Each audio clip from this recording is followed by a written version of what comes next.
Halo semuanya, pernah terpikir nggak sih kalau sekarang kalian tuh masih muda, masih kuat kerja, masih bisa nongkrong-nongkrong santai, mungkin belum terlalu berasa. Tapi gimana nanti kalau misalkan di masa tua, kalian itu malah kerepotan gara-gara kebiasaan yang sekarang kelihatannya biasa aja.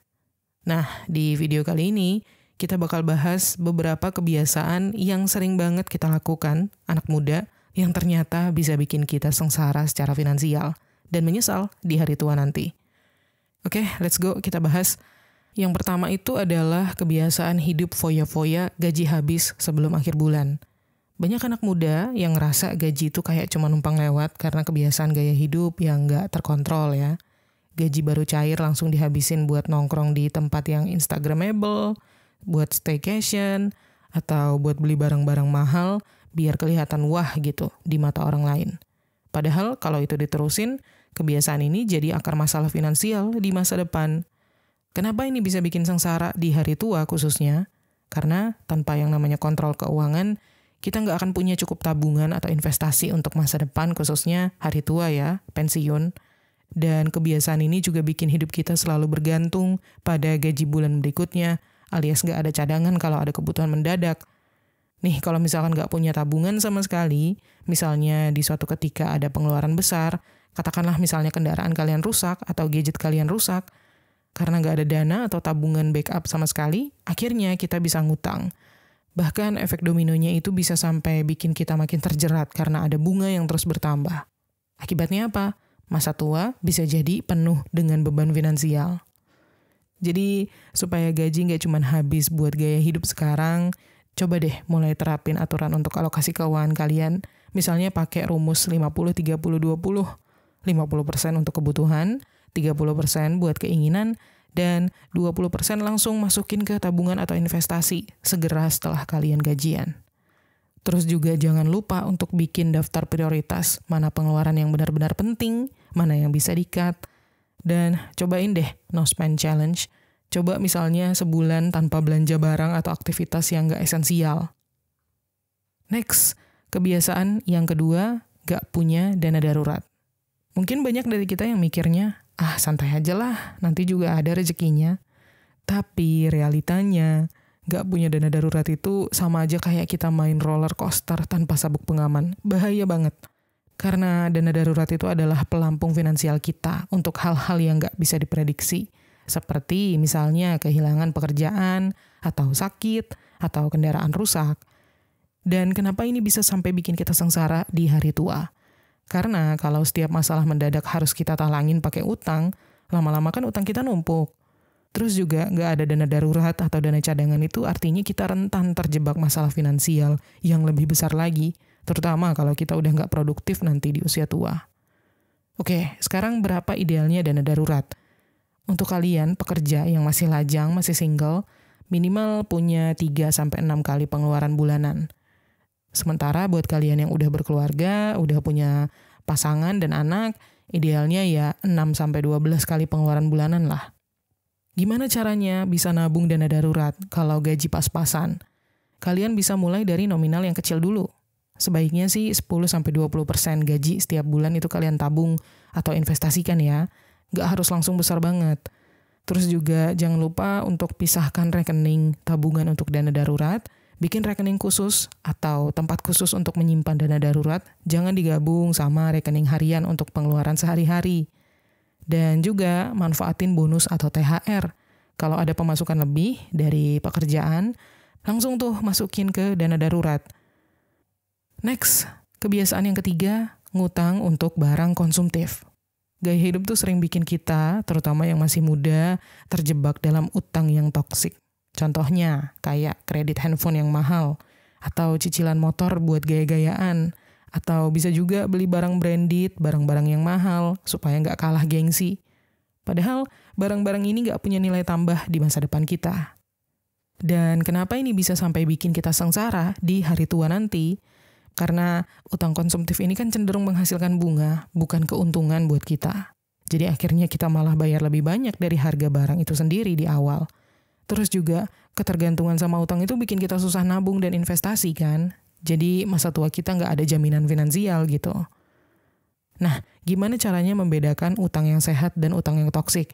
Utang yang sehat itu adalah utang untuk hal-hal yang produktif, yang bisa menghasilkan uang untuk kita. Contohnya utang buat bisnis atau buat pendidikan. Sementara kalau utang toksik itu lebih ke utang yang buat barang konsumtif, yang nilainya turun. Contoh kayak gadget atau fashion atau otomotif gitu. Contoh jebakan utang konsumtif itu misalnya kayak kalau kalian beli handphone baru dengan cicilan 12 bulan, padahal handphone lama yang kalian punya sekarang masih bisa dipakai nih. Nah, nilai atau harga handphone itu kan turun ya setiap bulan, tapi utang kalian tetap jalan. Atau contoh lain misalnya kalian belanja online pakai paylater tanpa mikirin kemampuan bayar kalian, akhirnya utang numpuk dan bunganya naik terus. Nah, sekarang gimana caranya supaya bisa mengurangi kebiasaan ngutang buat hal yang nggak penting alias barang-barang konsumtif? Coba biasakan untuk menunggu sebelum membeli suatu barang. Misalnya tunggu 30 hari. Kalau setelah itu kalian masih merasa butuh, baru deh beli. Terus juga stop pakai paylater buat barang-barang yang bukan kebutuhan utama. Dan fokus beli barang dengan uang tunai supaya pengeluaran kalian lebih terkendali. Next, kebiasaan yang keempat, nggak peduli investasi. Banyak dari kita yang masih memandang bahwa investasi itu ribet lah, atau cuman buat orang kaya aja lah, cuman buat orang yang udah banyak duitnya, banyak gajinya, atau bahkan malah takut rugi gitu kalau misalkan investasi. Alhasil, kita cuman mengandalkan tabungan biasa yang bunganya nggak akan menutup inflasi. Padahal investasi adalah salah satu cara terbaik guys untuk melindungi dan mengembangkan uang kita supaya kita nggak sengsara nanti ketika udah semakin tua. Nah, kenapa nih kita jadi abai atau nggak mau berinvestasi? Yang pertama pastinya karena kurangnya edukasi ya. Banyak dari kita yang nggak paham cara kerja investasi itu seperti apa. Atau bisa juga karena takut rugi. Karena terlalu banyak dengar cerita orang-orang yang rugi di investasi. Atau bisa juga karena terlalu fokus ke konsumsi. Uang udah keburu habis buat belanja atau buat nongkrong, sehingga nggak ada yang tersisa untuk investasi. Terus gimana caranya investasi? Apa investasi yang cocok buat pemula? Bisa dengan reksadana. Ini cocok buat kalian yang belum paham tentang dunia investasi, karena uang yang kalian taruh akan dikelola oleh manajer investasi atau MI. Atau bisa juga invest di emas. Ini investasi yang sederhana dan cukup stabil nilainya. Terus bisa juga cobain saham blue chip untuk yang pengen coba-coba main saham tapi minim risiko. Coba mulai dengan investasi kecil-kecilan, misalnya 50.000 atau 100.000 per bulan gitu. Di reksadana atau di emas, nabung emas digital. Tapi ingat, investasi itu nggak instan guys. Jangan fokus langsung ke hasil yang besar. Tapi pikirkan efek jangka panjangnya. Next, kebiasaan yang kelima, hobi skincare dan fashion over budget. Siapa sih yang nggak pengen tampil kece? Tapi kalau kebiasaan beli skincare terbaru atau fashion branded itu bikin kalian jadi over budget, boros, itu udah bahaya. Banyak dari kita, anak muda yang nggak sadar kalau pengeluaran untuk tampil keren ini seringkali nggak sebanding sama pemasukan kita. Efek buruknya apa nih buat hari tua kita terutama? Yang pertama, bisa bikin kita jadi nggak punya tabungan sama sekali. Karena ya uang udah habis buat barang yang nilainya cepat turun. Terus bisa juga kita jadi terjebak utang karena beli barang yang sebenarnya nggak mampu kita bayar secara tunai. Dan nggak ada investasi. Karena ya sekali lagi, uangnya udah habis duluan buat bayar barang yang konsumtif. Nah, jadi gimana caranya biar bisa tetap tampil oke tanpa bikin kantong bolong? Yang pertama, coba beli skincare atau fashion yang sesuai dengan kebutuhan, bukan untuk gaya-gayaan aja. Selain itu, bisa juga dengan manfaatkan produk lokal yang berkualitas tapi harganya terjangkau. Nggak usah yang mahal-mahal. Dan coba terapin capsule wardrobe. Koleksi pakaian simple yang bisa di mix and match. Dan cara untuk ngatur budget khusus buat skincare atau fashion ini bisa dengan alokasikan maksimal 5-10% dari penghasilan bulanan kalian untuk pengeluaran ini. Terus juga jangan lupa sebelum beli suatu produk, cek dulu reviewnya supaya kalian gak nyesel nanti kalau udah terima barangnya. Dan kalau kalian tergoda untuk beli barang, selalu tanyakan ke diri kalian sendiri, ini beneran perlu atau cuman pengen? Next, kebiasaan yang keenam, gak mau belajar keuangan. Banyak dari kita yang menganggap bahwa ngatur uang itu ribet, bikin pusing, gak asik lah pokoknya. Tapi akibatnya apa? Kita jadi malas belajar soal finansial.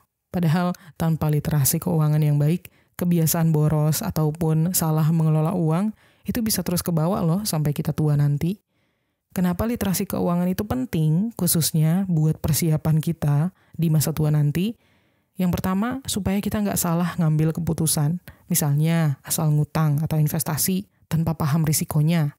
Selain itu, supaya kita bisa menghindari masalah keuangan. Karena kalau kita udah paham nih soal keuangan, kita tahu caranya menyisihkan dana darurat, caranya investasi, dan caranya belanja sesuai dengan kemampuan. Dan ini juga sebagai persiapan untuk masa depan kita. Dengan pemahaman keuangan yang baik, kita bisa siap menghadapi pengeluaran besar di kemudian hari. Nah, sekarang efek jangka panjangnya kalau kita nggak paham cara mengatur uang dengan baik, itu bisa jadi kita selalu hidup dari gaji ke gaji tanpa ada tabungan atau cadangan uang. Ditambah lagi, kita juga rentan terkena masalah finansial seperti utang yang menumpuk atau investasi yang gagal. Dan nanti ketika di usia tua, bisa jadi kita terpaksa bergantung sama orang lain karena nggak ada penghasilan. Jadi, untuk mulai belajar soal keuangan, kalian bisa mulai dengan baca artikel pendek dulu misalnya. Nggak harus langsung ke buku yang berat-berat. Terus juga praktekin hal-hal kecil seperti bikin anggaran bulanan atau catat pengeluaran harian kalian. Dan jangan malu tanya soal keuangan ke teman atau keluarga yang lebih paham. Bisa juga kalian belajar keuangan dari platform yang asik, yang kekinian, kayak lewat Instagram, follow akun-akun edukasi keuangan, terus juga dengerin podcast soal keuangan. Lanjut, kebiasaan yang ke-7, nggak punya target finansial yang jelas. Banyak dari kita yang ngejalanin hidup tuh pakai prinsip yang penting cukup. Kita nggak punya tujuan yang jelas soal keuangan, kayak misalnya beli rumah, atau bebas utang, atau pensiun yang nyaman gitu. Akibatnya apa? Uang habis begitu aja tanpa arah. Dan di masa tua baru sadar kalau nggak punya apa-apa. Kenapa ini bahaya buat masa tua kita? Karena hidup tanpa target itu bikin kita mudah tergoda belanja impulsif ataupun kebiasaan boros lainnya. Terus juga kita nggak punya dana yang cukup untuk kebutuhan besar, kayak misalnya dana pendidikan anak atau pensiun gitu. Bayangin nih, misalnya kalian itu nggak pernah mikirin soal beli rumah dan nggak nabung sama sekali dari sekarang. Nanti ketika kalian udah sampai di usia 50-an misalnya, kalian sadar harga rumah tuh semakin mahal, sementara gaji kalian udah nggak cukup buat nyicil. Akhirnya, kalian terpaksa sewa rumah terus, yang biayanya makin naik setiap tahun. Jadi, coba deh mulai bikin target finansial. Caranya adalah, yang pertama, tentukan dulu prioritas kalian. Apa sih yang mau kalian capai dalam 5, 10, dan 20 tahun ke depan? Contohnya, punya tabungan 500 juta dalam waktu 10 tahun. Setelah itu, breakdown target kalian. Hitung langkah kecil yang harus diambil setiap bulan misalnya untuk mencapai tujuan yang besar. Dan jangan lupa evaluasi secara berkala. Cek progres kalian misalnya setiap 3-6 bulan sekali untuk memastikan bahwa kalian itu masih on track. Lanjut, kebiasaan yang ke-8, hobi makan di luar sampai pengeluaran bengkak. Siapa sih yang gak suka kulineran? Apalagi zaman sekarang semakin banyak ya kafe yang lucu atau restoran yang hits yang bikin kita ngiler pengen cobain. Tapi kalau rutinitas makan di luar ini jadi rutinitas mingguan atau bahkan harian, setiap habis pulang kerja langsung cari tempat buat makan. Ini efeknya bisa parah banget buat keuangan. Banyak dari kita yang gak sadar, uang kita itu udah terkikis pelan-pelan untuk makanan yang sebenarnya bisa lebih murah kalau kita masak sendiri. Nah, kenapa ini bisa sampai bikin kita sengsara di hari tua? Karena yang pertama, pengeluaran jadi gak terkontrol. Rata-rata sekali makan di luar itu kan bisa habisin puluhan ribu, apalagi kalau kalian tinggal di kota yang biaya hidupnya tinggi, kayak Jakarta misalnya. Kalau dikali dalam sebulan, jumlahnya bisa tuh setara sama tabungan atau investasi yang kalian abaikan. Belum lagi, kalian jadi minim kesadaran finansial. Kebiasaan boros ini sering dianggap sepele, padahal dampaknya bisa mengganggu rencana keuangan jangka panjang. Misalnya, kalian rutin nongkrong sambil makan di luar setiap akhir pekan gitu ya. Dengan asumsi 200.000 per minggu, itu udah 800.000 kan per bulan. Kalau setahun, tembus hampir 10 juta. Coba deh kalau uang itu kalian investasiin aja, hasilnya bakal lebih berguna di masa depan kalian. Jadi, untuk mengontrol kebiasaan ini, coba deh mulai meal prep. luangin waktu untuk masak di rumah, ini lebih murah dan sehat juga. Terus jangan lupa untuk bikin budget khusus, tetapkan anggaran untuk kulineran, misalnya maksimal 300.000 per bulan. Dan bisa juga coba challenge, bikin target nggak makan di luar selama misalnya 1 minggu atau 2 minggu gitu, untuk menghemat pengeluaran dalam hal makan di luar. Lanjut, kebiasaan yang ke-9, meremehkan kesehatan. Kesehatan tuh sering kita anggap remeh, karena kita yang masih muda ini biasanya ngerasa badan kita masih fit. Tapi akibatnya, banyak dari kita yang nggak memikirkan untuk punya asuransi kesehatan atau asuransi jiwa yang memadai. Padahal masalah kesehatan itu bisa datang kapan aja ya, dan biayanya juga nggak murah gitu. Nah, sekarang kenapa ini bisa bikin kita sampai sengsara dan menyesal di hari tua? Karena kesehatan itu kan semakin mahal biayanya. Di usia tua, yang namanya risiko penyakit kronis itu meningkat. Kalau kita nggak punya asuransi, biaya perawatan untuk penyakit-penyakit itu bisa menghabiskan semua tabungan yang udah susah payah kita kumpulkan, atau bahkan juga bisa bikin kita ngutang. Dan selain itu, kita bisa jadi ketergantungan secara finansial. Tanpa ada asuransi jiwa, keluarga yang kita tinggalkan bisa terjebak masalah keuangan kalau ada hal buruk yang terjadi. Misalnya nih, katakanlah kalian itu masih muda tapi nggak punya asuransi dan tiba-tiba jatuh sakit, butuh operasi. Biaya operasinya bisa puluhan juta kan, sementara kalian cuma mengandalkan tabungan kecil. Nanti kalau udah pensiun dan penghasilan kalian nggak ada, kondisi ini mungkin bakal bikin kalian terjebak utang atau bergantung sama orang lain. Jadi solusinya adalah mulai lindungi diri kalian sendiri dengan cek BPJS dulu. Pastikan bahwa kalian itu sudah terdaftar dan rutin bayar iurannya. Terus juga pertimbangkan untuk menambah asuransi swasta. Cari asuransi kesehatan tambahan untuk cakupan yang lebih lengkap daripada BPJS. Dan juga pertimbangkan asuransi jiwa. Ini ideal buat kalian yang udah punya tanggungan, yaitu pasangan maupun anak. Next, kebiasaan yang ke-10. Menunda menabung pensiun. Banyak dari kita anak muda yang mikir pensiun itu urusan nanti, pas udah tua aja. Padahal menunda nabung pensiun itu adalah salah satu kesalahan terbesar yang efeknya bisa bikin kita sengsara di masa tua nanti. Kalau dari sekarang nggak disiapin, siapa yang bakal nanggung biaya hidup kita nanti? Jadi, kenapa nabung pensiun itu penting meskipun kita masih muda? Yang pertama, pastinya manfaat waktu. Semakin awal kita mulai, maka semakin besar dana yang terkumpul karena ada efek pertumbuhan dana. Dan selain itu, biaya hidup yang naik terus. Di masa depan nanti, harga kebutuhan pasti semakin mahal kan? Sementara gaji udah nggak ada lagi kalau udah pensiun.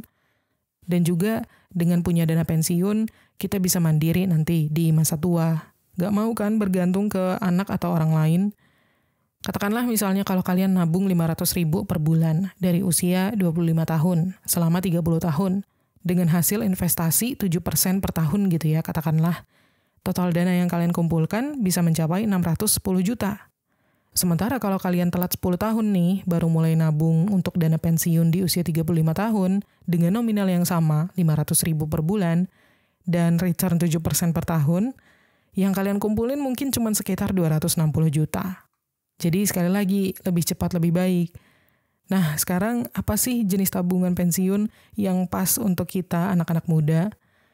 Bisa dengan dana pensiun lembaga keuangan atau DPLK yang bisa disesuaikan dengan kebutuhan dan yang pasti aman. Atau bisa juga dengan investasi jangka panjang, misalnya reksadana atau properti, atau juga dengan tabungan emas. Karena nilai emas ini kan cenderung stabil, jadi cocok untuk perlindungan aset jangka panjang. Next, kebiasaan yang ke-11. Menyamakan standar hidup dengan orang lain. FOMO, fear of missing out, ini sering banget jadi jebakan keuangan kita anak muda. Ngeliat teman lagi pakai gadget baru, atau nongkrong di kafe yang fancy, atau bahkan liburan ke luar negeri. Itu bikin kita pengen ikutan, meskipun keuangan kita nggak mendukung. Hasilnya, boros dan tabungan kosong. Nah, FOMO ini membuat pengeluaran kita jadi nggak terencana.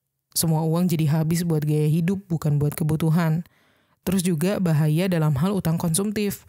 Demi bisa tampil setara dengan orang lain, akhirnya banyak dari kita yang ngambil cicilan dan ujung-ujungnya bikin stres. Belum lagi, FOMO ini sebenarnya bisa bikin kita hilang fokus dalam hal finansial. Bukannya nabung atau investasi, kita malah sibuk ngikutin gaya hidup orang lain. Contoh misalnya, kalian ngikutin temen yang gajinya jauh lebih besar daripada kalian untuk beli iPhone terbaru. Nah, tapi karena gaji kalian gak cukup, kalian ambil cicilan 12 bulan. Jadi, kalian terjebak deh di pengeluaran bulanan yang sebenarnya bisa dialokasikan untuk hal lain yang lebih penting. Di sini nih pentingnya bikin standar hidup sesuai dengan kemampuan kita. Caranya gimana? Kenali dulu prioritas kalian. Tulis apa aja daftar kebutuhan utama kalian, dan patuhi itu. Selain itu, stop deh bandingin diri sendiri dengan orang lain. Ingat bahwa yang kalian lihat di media sosial itu seringkali cuman pencitraan aja, bukan sepenuhnya realita. Dan juga fokus ke tujuan finansial kalian. Bikin rencana keuangan jangka panjang dan tahan diri dari godaan FOMO. Lanjut, kebiasaan yang ke-12, terlalu nyaman di zona aman. Zona nyaman itu enak, tapi kalau kelamaan di situ, kita bisa ketinggalan perkembangan dunia kerja, guys. Banyak dari kita, anak muda, yang gak sadar bahwa kita butuh terus upgrade skill dan adaptasi supaya kita tetap relevan. Kalau enggak, nanti ketika udah tua, kita mungkin bakal menyesal karena pendapatan kita stagnan dan gak punya cukup simpanan. Jadi efeknya itu tadi ya, gaji gak naik-naik, sementara biaya hidup terus meningkat, gaji tetap segitu-segitu aja. Terus juga kesempatan kerja kita jadi terbatas, karena dunia kerja kan terus berubah. Kalau kita nggak upgrade skill, kita bakal kalah saing, guys. Belum lagi bisa jadi nggak ada dana tambahan untuk investasi. Karena pendapatan yang minim, tabungan dan investasi juga nggak jalan dengan maksimal. Jadi untuk menyiasati ini, kita harus terus belajar dan upgrade diri ya. Dan beberapa skill masa depan yang wajib kita pelajari adalah yang pertama tentunya digital skills, seperti misalnya coding, atau desain grafis, atau pemasaran digital. Terus juga belajar tentang komunikasi yang efektif. Ini penting buat semua bidang pekerjaan. Dan yang pasti, manajemen keuangan, supaya kita lebih bijak dalam mengelola uang. Dan cara untuk keluar dari comfort zone tanpa harus ekstrim, bisa dengan mulai ambil kursus online yang murah atau gratis. Banyak platform, misalnya Coursera atau Udemy atau YouTube yang menawarkan materi yang bagus. Bisa juga dengan coba proyek sampingan atau freelance untuk menambah pengalaman sekaligus penghasilan. Dan tetapkan target kecil, misalnya belajar satu skill baru dalam 6 bulan. Next, kebiasaan ke-13, nggak berani bicara soal uang sama pasangan.